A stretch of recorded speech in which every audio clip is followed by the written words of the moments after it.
Good morning. Welcome to CATEX-TV. My name is Frank Fortunato. This is a live broadcast from Princeton, New Jersey. Today is Thursday, August 13th, 2009. It's 11:30 a.m. in the Eastern Time Zone in the United States. It's 4:30 p.m. in London, 12:30 p.m. in Bermuda, and 9:30 a.m. in Mexico City. If you need to reach us during the broadcast, you can phone in toll-free at 1-866-67-CATEX. Overseas, our AOL instant mail address is CATEX-TV. On this day in history, in 1961, the East German border police officially sealed off the eastern part of Berlin. 3 or 4 days later, concrete abutments would appear, beginning the construction of the Berlin Wall. It stood until 1989, as we know. Today's birthday, Fidel Castro, is 83 years old today down in Cuba. Well, we have some interesting news finally, and actually it's good news. Such good news that we felt we should signal it with some appropriate applause. The U.S. economy apparently is out of recession. Ben Bernanke, the chairman of the Federal Reserve Board, in testimony yesterday actually, after the Federal Open Market meeting, came out and said that the worst of the economic crisis is over. He said the downturn is bottoming out, financial conditions in the U.S. have improved. The Federal Reserve also retained its benchmark rate for the federal funds in the range of 0 to 25 basis points insofar as interest. The Fed said that economic activity is leveling out. Conditions in financial markets have improved further in recent weeks. He said that the low federal fund rates are likely to continue because of economic conditions. They did say that economic activity in the U.S. is likely to remain weak for some more time, but various actions by the administration, including the stimulus, would help in, quote, gradual resumption of sustainable economic growth in the context of price stability. In recent weeks, data from various sources have indicated that the U.S. economy is in fact witnessing an upturn. The unemployment rate in July slipped to 9.4%, and GDP shrank 1%, much less than had been expected in the second quarter. Latest figures also show that American exports have increased 2% to over $125 billion in June. The stock market's up about 11 points right now. The reason it's a little bit muted is because of this news. U.S. retail sales in July fell 0.1%, this despite the government's Cash for Clunkers program. It was the first decline in seasonally adjusted sales in 3 months. The report shows that consumer spending is still weak despite attempts by the government to stimulate. Sales at most kinds of stores declined in July. Economists were looking for sales to increase 0.8%. Not quite. There's some applause due also in Europe. Give credit where it's due. Germany and France have unexpectedly emerged from the recession. While the Eurozone's two largest economies grew by 0.3% in this year's second quarter. Other countries that use the euro also appear to be pulling out of the economic crisis, with the zone's gross domestic product falling by only 0.1% in the second quarter. The statistics have surprised many analysts who had forecast gloomier economic results.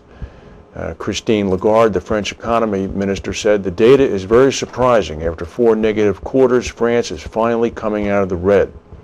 In Germany, it's the first time the country has seen growth since the first quarter of 2008, and it's a dramatic turnaround from the first quarter's contraction of 3.5%. That's good news all around. Here's some insurance news. The Hartford Financial Services Group has been ordered to pay back $48 million to Florida businesses after profits on some policies exceeded Florida law. Florida Office of Insurance Regulation made the request to the Hartford, said the excess profits had been earned on workers' comp policies for accident years 2004, 05, and 06. The state had originally demanded the return of about $65 million, but reduced the sum after Hartford appealed. Hartford's refund will bring the total amount of refunded excess workers' comp profits for all companies' workers' comp writers in Florida to about $99 million so far this year. Almost $30 million in excess workers' comp profits were refunded to Florida businesses last year. According to Kevin McCarty, the Florida Insurance Commissioner, companies are certainly entitled to earn reasonable profits, but the excess profit law protects our business owners from paying more than what's actually justified. Florida has to provide the refunds or renewal credits within 60 days. There's been a reshuffle at Aon in their captive management arm.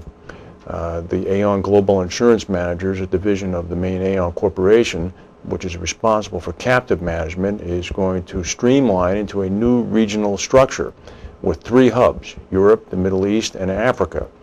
That's EMEA, that's the one hub. The second hub is the Americas, and the third hub is Asia Pacific. They made some appointment announcements. Andrew Tunnicliffe is going to be the Chief Operating Officer for Aon Global Risk Consulting. He's going to provide global leadership for the 3 new structures. Nancy Gray will take responsibility for the U.S. and Canadian operations. John English will take over the responsibility for EMEA, and Paul Johnson will continue to have responsibility for Asia. Stock market remains relatively unchanged, up about 12 points. We'll go to a word from our sponsors.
Been a tough few days to be in Japan. First there was the earthquake on Monday, then there was Tropical Storm Etau, and this morning there was another 6.5 magnitude earthquake. It struck off the coast of Japan early today. It did not have any effect on the Nikkei. The stock market continued to operate.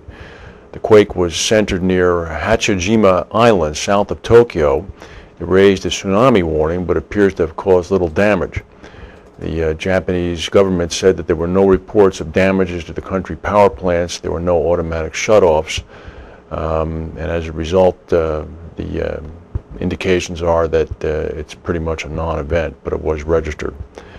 There was a moderate earthquake of 5.6 further to the south in the Philippines in the Mindanao region. That struck today as well, 4:04 a.m. local time. The epicenter was about 90 miles east of General Santos in the southern part of the country. No tsunami warning was issued there as well. And the fallout from Tropical Storm Morakot is not just limited to the devastation and the loss of human life in Taiwan, but as many as 7 undersea cables linking Asian nations have been damaged by the undersea movements of landslides coming from Morakot. This continues to lead to internet and voice call disruptions throughout Asia. Operators in Indonesia, Japan, the Philippines, Singapore, South Korea, and Taiwan say that they have somewhat been able to mitigate the damage through various workarounds. They claim that the workarounds illustrate the benefits of the investments that were made in the undersea cable network since the December 2006 earthquake off Taiwan disrupted services for days. Most international internet data and voice phone calls are transmitted via pulses of light by these hundreds of undersea fiber optic lines that crisscross the globe. Companies that have reported service disruptions include Taiwan's Chunghwa Telecom, the Philippines' Globe